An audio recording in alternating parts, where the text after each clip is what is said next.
Hello and welcome to the ArchieLuxury program. Today I've got a very special segment, and that's buying a luxury watch under $1,500. That's 1,500 US or Aussie dollars.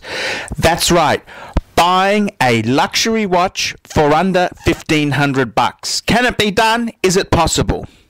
So let's have a look at that there. Now, I've got to be honest with you, okay? The name of the game is not to spend as least as possible on a watch. I mean, obviously, the more money you spend, the better the watch should be. Now, that's not an invitation to pay retail, but this is some reality. For example, okay, let's have a look at, I love talking about these Pateks. Let's talk about some Pateks. So, for around about the $6,000 to $10,000 mark, we get a manual wind Calatrava 3919.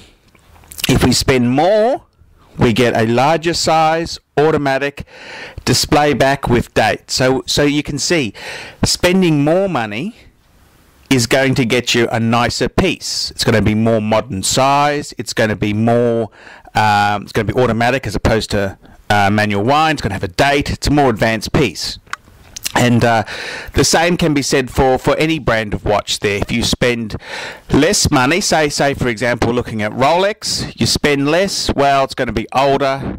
It'll, if it's a non-sports watch, it'll be more likely to be plastic glass than a sapphire glass. It'll be not as nice a condition. The dial choices won't be as nice, just things like that. But look, I want to put a video together, buying a luxury watch for under 1,500 bucks. So let's start. Okay, let's start the ball rolling.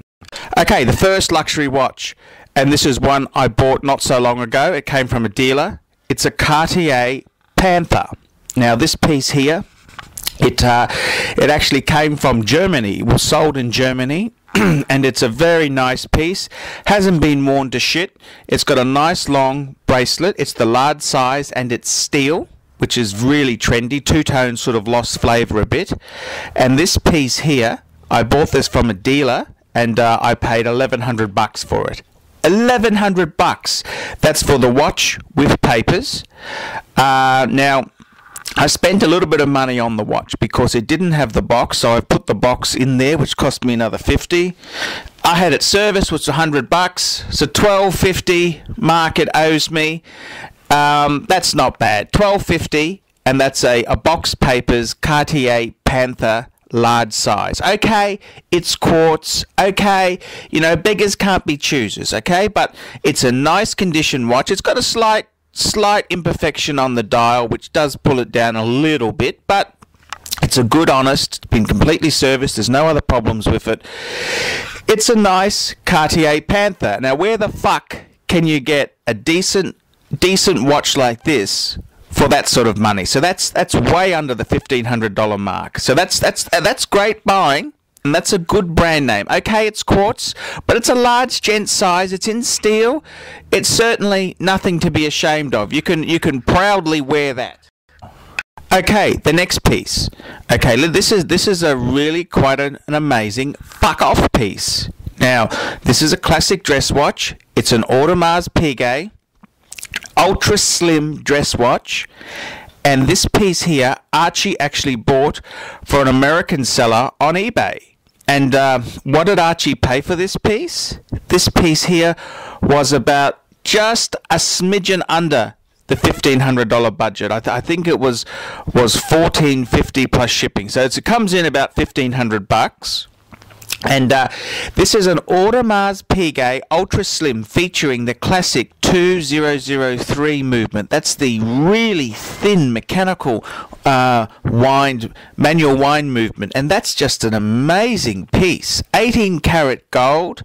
Okay, the dial's a little bit down. It's got a little bit of a blemish on the dial, but we're talking under, we're talking $1,500 mark here, and it's a Holy Trinity member. It's an ultra slim, which is a fucking hard thing to make. And, what did Archie do with this? Well, it needed a service. That was 100 bucks.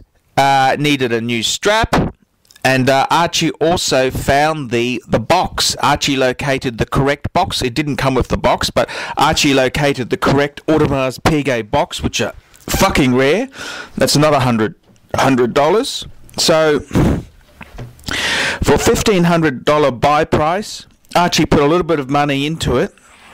It's still $1,700 service and box and a new strap.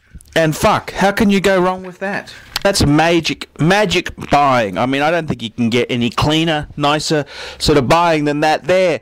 Just a smidgen over $1,500. What the fuck are you going to get for $1,500 from a fucking chain store? Absolutely fuck all, that's for sure. Okay, let's move on to another piece now. And this is just to prove that, you know, Archie, it's not just things in the past that Archie's comparing to. Okay, Archie was at Peffer's Auctions. Shane runs Casino Pawnbrokers, Peffer's Auctions. And Shane pulled out of the safe a ladies' Rolex Oyster Perpetual. So it's a no date ladies' piece. Oyster case, sapphire glass.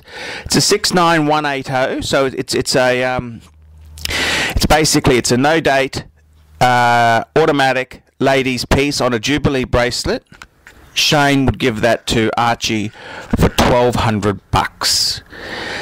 Now, that's a sapphire ladies Rolex for $1,200. Okay, it needed a service, makes it $1,300, a polish, another $200, $1,500, okay, and a box $50. So $1,550 all up, and that's easily an over $2,000 sell. And that's not bad buying. I don't have any pictures of that piece at the moment. Archie's still, he said to Shane, I'll take it. Shane just had one other person who was looking at it, so he's already offered it to the other person. So I said, okay, if it comes, it comes. But let's have a look at some other pieces. Okay, and another piece that's really good buying, around the $1,000 mark. You should be able to get a Rolex 6694 Oyster date. That's right, it's the manual wind Rolex. It used to be the cheapest Rolex you could get. The 6694 has been discontinued. It's plastic glass, but they had them up until the late 80s. And it takes a 19mm bracelet, so it's a little bit smaller by modern standards, but it's still fuck. It's a Rolex, a steel Rolex, and it's got a date for under $1,500. I mean, fuck, come on, cut me some slack. I mean, these aren't bad buying, and there's a range of them. You can get them on a leather strap to really, you know, cut the price, or you can get them on a Oyster strap, Oyster bracelet, or a Jubilee bracelet. And you know, $1,500 marks will get you a really nice one of those. So there you have it. That's the Archie Luxury channel. $1,500 spend. Okay, the pieces for $1,500 aren't as nice as the pieces for $3,500. Okay, you can see a difference, but fuck, beggars can't be choosers. And let's be honest, $1,500, that's not a lot of money. And I'm saying to you, if you want to get into luxury watches, you want to get something decent, there are some decent pieces for around $1,500. And I mean, you know, this is the thing. There's some great pieces. Now, you can even go sharper than that. I mean, the next step down, if you wanted to spend under $1,000, you'd be looking at, say, some vintage Omegas, some vintage Longines, pieces like that there. But I think realistically, you know, decent sort of watches, you know, for an everyday sort of watch, $1,500 is sort of your benchmark, your sort of your basic price. But look, I'm just saying, there's some bargains around, and hopefully with the Archie Luxury channel, I could steer you into some good buys. I'm Archie Luxury. Tell me what you think.